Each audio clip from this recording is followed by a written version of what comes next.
Cé gur bhfuil an Clár chun líon bhicáir go miú na bliana catain ar chlíd ar Corcaigh ó hinne le agus sa Srealaíonn ach go háirithe is iad Corcaigh go háag dul an airc an airt. An aerótas an Clár tachtchó héin agus an cumas léiríad ar an uirg léirú a ríist, nó an lecha Corcaigh smachtar inis mar iondar 6 seachna hin. Mícheál Trisláán a man trátrachta.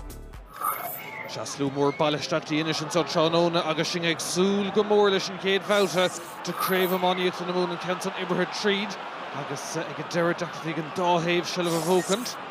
Réiteach scuile leis an imirt, dachtaí an son. Agus féiarad, teachtamach ag Corcaigh smachta go háling ag an lán tosaí deisir cúlín eile ag Corcaigh. Haran Trasnán ag fearna Corcaigh sin é Alan Connolly.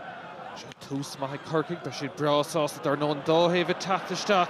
Agus well cléimh na strathbúte ag Corcaigh an Clár díála an brisenis ag an bhur ná túl agus tá sé sin éasca Haran Trasnán ag a deire. Ag captain na fórna, Tony Kelly.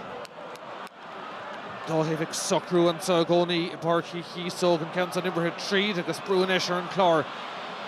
Sealamh an son ag Corcaigh agus ag a deire smacht ag an bhar mór sin é Hayes a tachtasteach i linganí Géir Hayes tána chéad cúil an son Seán Óna ag Brian Hayes de Corcaigh. Iling anna Géir ar fadach ar cuma éigean deirg leis sé chuiristeach sa líontán agus túsúntaach gan cheistan ag na cuairtóirí. Cosúir fág an íg agus dénta go maithé sin na chuiristeach san angach.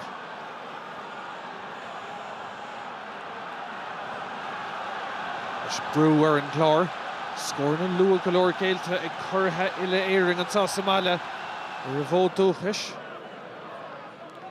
Kenton Mehir straight joch fast amach agus Brunton a Shelver East ag Corcaigh deising Alan Connolly sábháilte ag Ívar Quilligan na six cúl faoi se bheith sint an Clár bhí deisiúnt gan son beidir an tarna cúil leis de gá nómad ach ag a deire Quilligan i déanamh dóhan agus an tá dearg an son ag an Clár.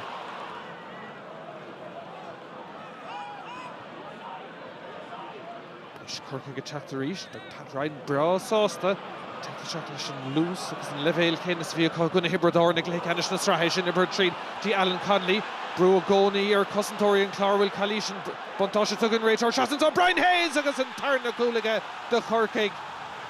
Tusathe Corcaigh a déanamh scris ceart an son inis. Dóthacht hena féin ar Clár na scór agus caiigh bhfuil lohan a Corcaigh hain céird is féidir dhéanamh agus stáitse. An an cléis seo aistrú ar náis i bhábhar an Clár smacht úntaach an son. Ag Connolly trasna go dtí Hayes leis hain ceist go leor an sa fé chosint an Clár. Ar scóir an stalar Dave Ellig an Clár. Brúanis, Kenton Ibrahid Tríd sábháil úntaach an son ag Collins.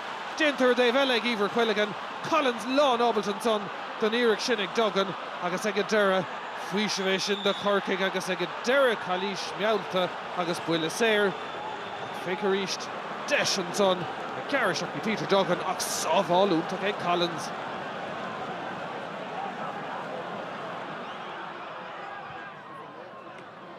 Leis bhfuil sa chéad le antá tús splódrach ar fad ag Corcaigh go dúirt súil le tá spántas más sin díreach mar tá fáid agus deis an son ag Alan Connolly maithir David Lína féhrú scuilann sé fé iireacht úntaach scór an cléthe go dtí seag an lán tosaí Alan Connolly agus gachrad i dul ag ceart de Corcaigh.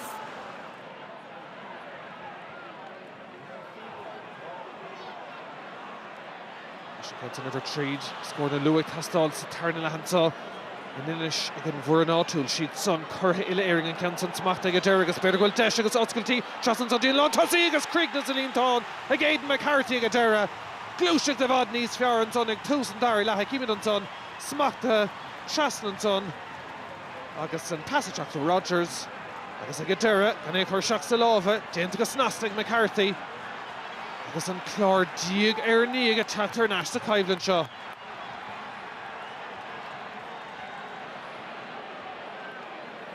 Leis spreagach an cúil sin go cintan ar an áitiúil an son Kenton Ibrahid Tríd beidir bhfuil seansar ceann eile an Kenton smachta ag Reedy seansar cúil an tarna cúil ag tús an dair lethe David Reedy an fear áitiúil an so éire ógan inis an cúil agus an angach treta fé ró ag an Clár agus cé a chreidach é sin.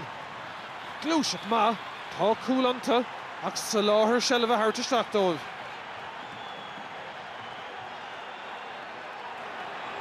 Leis luaigh ón Lochlan táisiúil brásás le cuasaí deis ón Dave Lína ag Alan Connolly an Kenton stoppathe agus beidir go mbeidh an tarna seansa Corcaigh go stéig. Brew, Asher Nash, Conley, Hara Hurling, Skill Mumhan son Corcaigh. Hastig se sin nua Dira chuní de hocrú an dóchú luach an son Einshig an Clare fé Slitter Craobh Iomána Carter Ganzi Hara Hurling Skill Awning ag Conley na Gúlín fós atranta Rachel Trastan son Atra Feccahan son Kim de Richt Buile Ord agus Florif took a riven Clehan son agus Dathig Shane Barrett a bheith driblód an son an Rachel Trastan agus Corta Darragh ar a tart Corcaigh taobh le cahar diag Aun galore fós na dul an sus chéad Babhta Buile sin de Corcaigh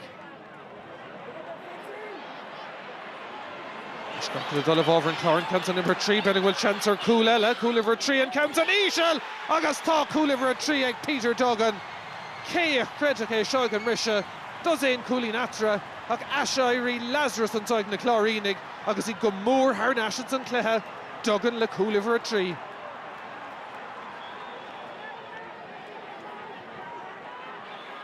Taylor the third Lohan Loig and Risha Toshe Treshe Brew on Dean Mar Furin on Nua a toss of Clare agus Deshel and Ishigan captain Tony Kelly Cade Mar Coolina Kelly Neil Atra and Ish well ach Desh again Clare Dulan Uchter Ishin Toshtig on Strainer Big David Reedy